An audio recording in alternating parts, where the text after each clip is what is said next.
Hyderabad గచ్చిబౌలిలోని Kondapur service apartment లో పోలీసులు rave పార్టీని భగ్నం చేశారు. ఈ ఘటనలో 6గురిని అరెస్ట్ చేసి 10 లక్షల విలువైన డ్రగ్స్ ను స్వాధీనం చేసుకున్నారు.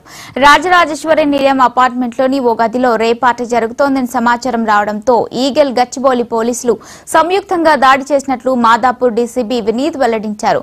పట్టుబడిన వారిలో డ్రగ్స్ సరఫరాదారులు తేజ, విక్రమ్, వినియోగదారులు నీలిమ, పురుషోత్తం, భార్గవ్, చందన్ ఉన్నట్టున్నారు. వీరిలో మణిదీప్ అనే వ్యక్తి డిప్యూటీ తహసీల్దార్ గా పనిచేస్తుండగా విక్రమ్, తేజ, నీలిమ ఐటీ ఉద్యోగులు. ప్రధాన సరఫరాదారులైన బెంగళూరుకు చెందిన రాహుల్, మణిదీప్ ప్రస్తుతం పరారీలో ఉన్నట్లు డీసీపీ వినీత్ స్పష్టం చేశారు.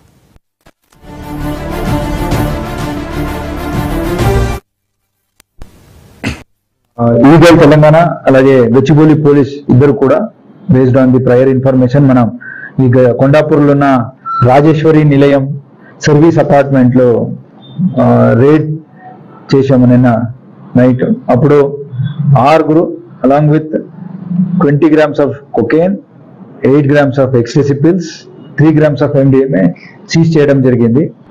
దీంట్లో ఈ 6 కూడా రెగ్యులర్ గా కన్స్యూమర్సే ఉన్నారు. దీంట్లో రాహుల్ అనే అతను supplier. So is the person who supplies from Bengaluru నుంచి సప్లై చేస్తాడు. అలాగే ఈ విక్రమ్ అని తేజ. సో ఈ తేజ అనేటువంటిది వాడు ప్రొక్యూర్ చేశాడు. సో అతను అండ్ నీలిమ అనే ఇద్దరు వెస్ట్ గోదావరి నుంచి ఈస్ట్ గోదావరి నుంచి they came to Hyderabad. Service apartment తీసుకుంటూనే ఉంటున్నారు. మీన్ వైల్ గోవా అలాగే రాజమండ్రి ఇలాంటి ప్లేసెస్ లో వెళ్ళి అక్కడ ప్రొక్యూర్ చేసుకొని చాలా సార్లు ఈ రేవ్ పార్టీస్ ఫ్రెండ్స్ కి ఇవ్వడం జరిగింది. ఈ తేజ అన్నటువంటి వాడు కూడా 31/12/2023 అంటే న్యూ ఇయర్ సందర్భంగా కూడా మణిదీప్ అనే నేటివ్ ఆఫ్ రాజమండ్రి అతనితో కలిసి గోవాలో కూడా ఇలాంటి ఒక రేవ్ పార్టీ చేయడం జరిగింది. అక్కడ తేజ, నీలిమ ఇద్దరు వెళ్ళారు. సో వీళ్ళు అక్కడికి చేసినాక అక్కడ రాహుల్ సప్లై చేశాడు, పరిచయం అయ్యాడు. అట్లాగే అక్కడి నుంచి వీళ్ళు ప్రతిసారి రేవ్ పార్టీ చేసినప్పుడు కూడా ఈ రాహుల్ నుంచి ప్రొక్యూర్ చేస్తుంటున్నారు.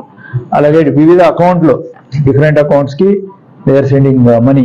ఈ తేజ అన్నటువంటి ఈ sending money to Rahul many accounts నుంచి పంపిస్తున్నాడు.